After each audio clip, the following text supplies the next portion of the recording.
PH हे alkaline ठेवायचं काम with the help of osmoregulation process सुरू होते. आणि ऑस्मोरेग्युलेशन प्रोसेस कशी होती? By the help of excretion. म्हणजे एक्सक्रीशन म्हणजे तुमच्या ब्लड मध्ये जर समजा काहीतरी गोष्टी अशा आहेत की तुमच्या ब्लडला ऍसिडिक करताय, तर ह्या ऑस्मोरेग्युलेशन प्रोसेस तू काय होणार? ते बाहेर जाते. बरोबर. बॉडीच्या बाहेर काढल्यानंतर मग आपोआप तुमचं जे ऍसिडिक नेचर होत होतं काय होणार? मग अल्कलाईन होणार. बरोबर आहे. काय म्हणलं मी काय म्हणलं की तुमच्या पर्टिक्युलर ब्लड मध्ये काही ऍसिडिक गोष्टी गेले, ओके, आणि त्याने जसं मी म्हणलं तुम्हाला ऍसिडिक जर झालं तुमचं ब्लड तर काय होणार? एन्झाईमचं डिनॅच्युरेशन होणार. डिनॅच्युरेशन मध्ये तुमच्या एन्झाईमची ऍक्टिव्हिटी पूर्णपणे खराब होऊन जाते. ऍक्टिव्हिटी जर एकदा खराब झाली तर मग काय होणार? तुमचं डायजेशन प्रोसेस होईल का? स्मूथली नाही होणार. कारण की आपल्याला माहिती आहे ऑलरेडी 3 सबस्ट्रेट्स होते आपले. जोपर्यंत ह्या 3 सबस्ट्रेट्सचा सिम्पलेस्ट फॉर्म बनत नाही तोपर्यंत त्यांचं अब्झॉर्प्शन होत नाही. असं म्हणलं होतं आपण. प्रोटीनचं पेप्टाइड आणि अमिनो ऍसिड्स, कार्बोहायड्रेटचं ग्लुकोज मध्ये, फॅटचं फॅटी ऍसिड आणि ग्लिसरॉल मध्ये, ह्यांचं कन्व्हर्जन करायचं असेल तर आपल्याला एन्झाईमची गरज होती. मग जरा समजा तुमचं ब्लडचं लेवल किंवा तुमचं ब्लडचं पीएच ऍसिडिक मध्ये गेला तर एन्झाईम्स पूर्णपणे डिनॅचर होतात, म्हणजे त्यांची ऍक्टिव्हिटी डिस्टर्ब होऊन जाते. एकदा ऍक्टिव्हिटी डिस्टर्ब झाली म्हणजे तुमचे जे डायजेशन प्रोसेस ते पूर्णतः थांबणार, राईट. मग त्यांना मेंटेन ठेवण्यासाठी तुमच्या बॉडीमध्ये एक्सक्रीशन प्रोसेस थ्रू ऑस्मोरेग्युलेशन प्रोसेस चालते आणि ऑस्मोरेग्युलेशन प्रोसेस थ्रू तुमच्या ब्लडचा पीएच मेंटेन करतो. ब्लडचा पीएच मेंटेन करणं म्हणजे तुमच्या अल्कलाईन नेचर आपल्याला मेंटेन करायचं to run smoothly your digestive system. Got it?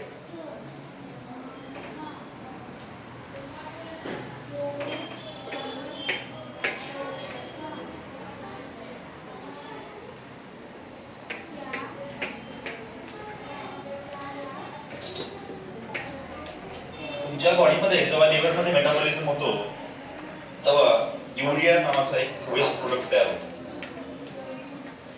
Urea नावाचा वेस्ट प्रोडक्ट तयार होतो. मी काय म्हणलो होतं, आपल्या कुठल्या ऑर्गनवर फोकस आहे आज? किडनीवर आहे आपला फोकस आज. ओके, तर मला काय म्हणायचं आहे, जर आपल्याला ह्याला बाहेर काढायचं तर ह्याला कुठं पोहोचवावं लागेल? किडनीकडे जावं लागेल ना. किडनी आपल्याकडे येते का? किडनी आपल्याकडे येणार थोडी आहे. किडनी ह्याच्याकडे बसत नाही. किडनी तर त्याच्या जागेवर आहे. फक्त आपल्याला काय करावं लागेल, हे जे युरिया बनलाय तुमच्या लिव्हर मध्ये, याला काय करावं लागेल? तुमच्या किडनीकडे पोहोचवावं लागेल to remove from your body. तर पोहोचवण्याची प्रोसेस कशी असते तुम्हाला सांगतो.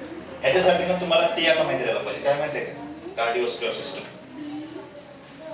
ज्यामध्ये तुमचं ब्लड कुठल्या चेंबर मधून कसं जातो, कुठून लंग्स मध्ये जातो, लंग्स मधून कसं हार्ट मध्ये, हार्ट मध्ये आणि बॉडी मध्ये कसं जातो. हे प्रोसेस जर डोक्यात असेल तर आता एक गोष्ट लगेच समजते. काय? लिव्हर. लिव्हर मध्ये बेसिकली तुमचे हेपॅटो साइट्स नावाचे सेल्स असतात. हेपॅटोसाइट्स म्हणजे तुमचं युरिया बनतो. ओके, युरिया बनतो आणि तुमच्या पर्टिक्युलरली लिव्हर मध्ये हेपॅटिक वेन नावाचा ब्लड वेसल असतो जे तुमचा युरिया घेतो. युरिया घेतल्यानंतर हा तुमचं नेक्स्ट सेक्शन मध्ये जातो, that is your inferior vena cava. समजून घ्या काय म्हणतो. लिव्हर मध्ये हेपॅटोसाइट सेल्स असतात. हेपॅटोसाइट सेल्स युरिया बनवतात. युरिया काय आहे सध्याला? वेस्ट प्रोडक्ट आहे. आणि वेस्ट प्रोडक्ट आता तुमचं हेपॅटिक वेन घेतो. हेपॅटिक वेन घेऊन तुमचं कुठे देतो? आता इन्फेरियर वेना कावा देतो. म्हणजे ते प्रोसेस चालणार पूर्णतः. म्हणजे हे वेन्स, त्यानंतर मग तुमचे प्रोसेस जे काय ब्लड सर्क्युलेशन प्रोसेस आहे डायरेक्ट इन्फेरियर वेना कावा गेलेलं आहे. इन्फेरियर वेना कावा नंतर तुमचं नेक्स्ट तुमच्या सगळ्यात पहिला चेंबर कोणता आहे तुमच्या हार्ट मधलं? मग तुमचं सगळ्यात पहिला ब्लड म्हणजे त्या लिव्हर जाणार तुमच्या राईट ॲट्रियमला. लिंक लावून घ्या मी कुठून काय सांगतो. ओके, इथून सुरुवात झाली इथपर्यंत आलो.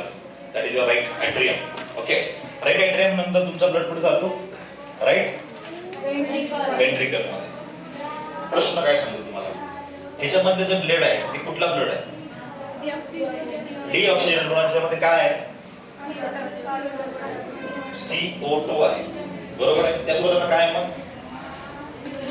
युरिया आहे. बरोबर. युरिया घेतला होता ना आपण हेपॅटिक वेन थ्रू. युरिया घेतला, हेपॅटिक वेन घेतला, इन्फेरियर वेना कावा थ्रू तुमच्या राईट ॲट्रियम मध्ये आला.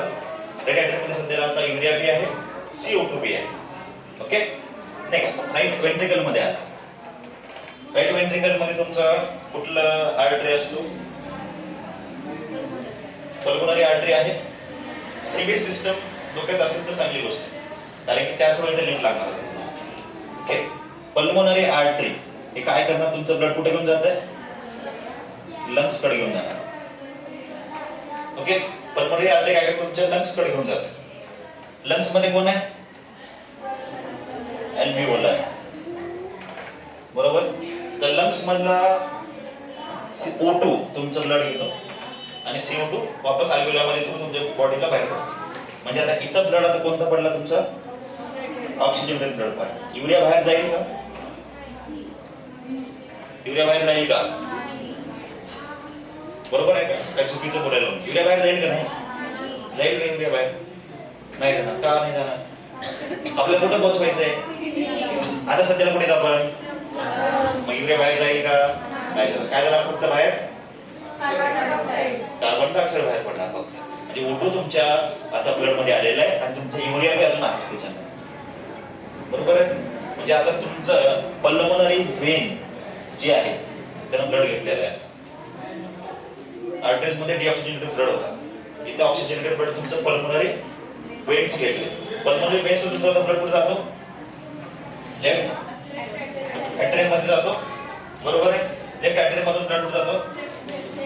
लेफ्ट वेंट्रिकल मध्ये जातो. लेफ्ट वेंट्रिकल थ्रू अरोटा मध्ये जातो.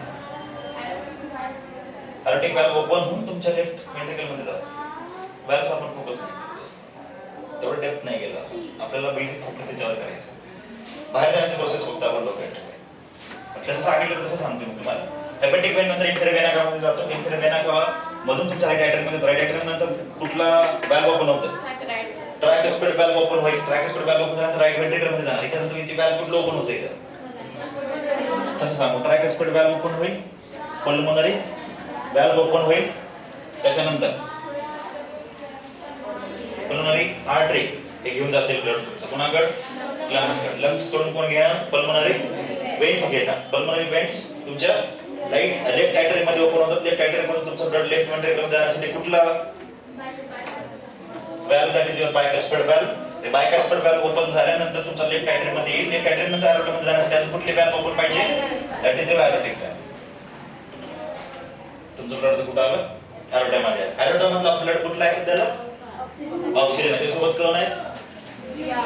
युरिया बी आहे. ओके, युरिया नंतर आता बेसिकली अरोटा नंतर कुठे जातात? आर्टरीज घेतात. ब्लड वेसल्स आपण बघितले होते. कार्डिओव्हास्क्युलर सिस्टम मध्ये आपण 3 टाइप्स ऑफ ब्लड वेसल बघितले होते. That is your arteries, veins आणि कॅपिलरीज. त्यानंतर तुमचा अरोटा थ्रू कुठला ब्लड वेसल घेणार? आर्टरीज घेणार. कारण की आर्टरीजचं काय काम होतं? तुमच्या ब्लडला हर्ट पासून अवे घेऊन जायचं काम होतं. तुमच्या आर्टरीजचं काम तुमच्या ब्लडला तुमच्या हर्ट पासून अवे म्हणजेच की लांब घेऊन जायचं आहे. कुठला ब्लड आहे? पण ते ऑक्सिजनेटेड ब्लड आहे, बरोबर आहे. त्याच्यानुसार आपण जो अरोटा थ्रू तुमचा ब्लड आता आर्टरीज घेणार. आर्टरीज नंतर तुमचे फोकस तुम्ही डोक्यात ठेवा की याच्यानंतर ते प्रोसेस पूर्णतः आता सांगायला वेळ नाही आपल्याला. आपण फोकस यावर ठेवूया. अरोटा नंतर तुमचं डायरेक्टली ब्लड तुमच्या ह्याच्याकडे रिनल आर्टरीकडे. रिनल आर्टरी थ्रू तुमचं किडनी मध्ये जातं. ओके, डोक्यात ठेवा. अरोटा थ्रू तुमचं ब्लड बॉडी मध्ये गेलेलं आहे.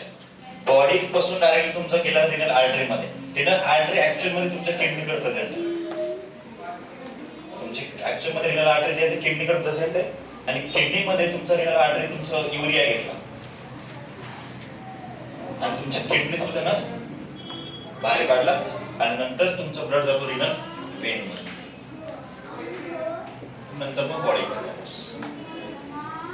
ही प्रोसेस जी आहे ना ऍक्च्युअल मध्ये तुमच्या किडनी मध्ये व्हायची. एवढी रिनल आर्टरीनं तुमचं ब्लड घेतला, मधला फक्त युरिया बाहेर काढला आणि तुमचं बाकीचं उरलेला पार्ट पुढे पाठवला. कारण की आपल्याला माहिती आहे की प्रत्येक पार्टला ऑक्सिजन लागतो, बरोबर आहे का? प्रत्येक पार्टला ऑक्सिजन लागतो आणि ऑक्सिजन कशासाठी गरजेचं आहे? ऑक्सिजन काय गरजेचं आहे आपल्याला? पण कारण की आपल्याला हे माहिती आहे की प्रत्येक पार्टला तुमच्या एनर्जीची गरज आहे, बरोबर आहे. आणि एनर्जी बनवण्यासाठी तुमच्या बॉडीमध्ये ऑक्सिजन पाहिजे आणि अजून काय पाहिजे? ग्लुकोज पाहिजे. ग्लुकोज कशापासून भेटतो आपल्याला? फूड पासून आपल्याला ग्लुकोज भेटतो. फूड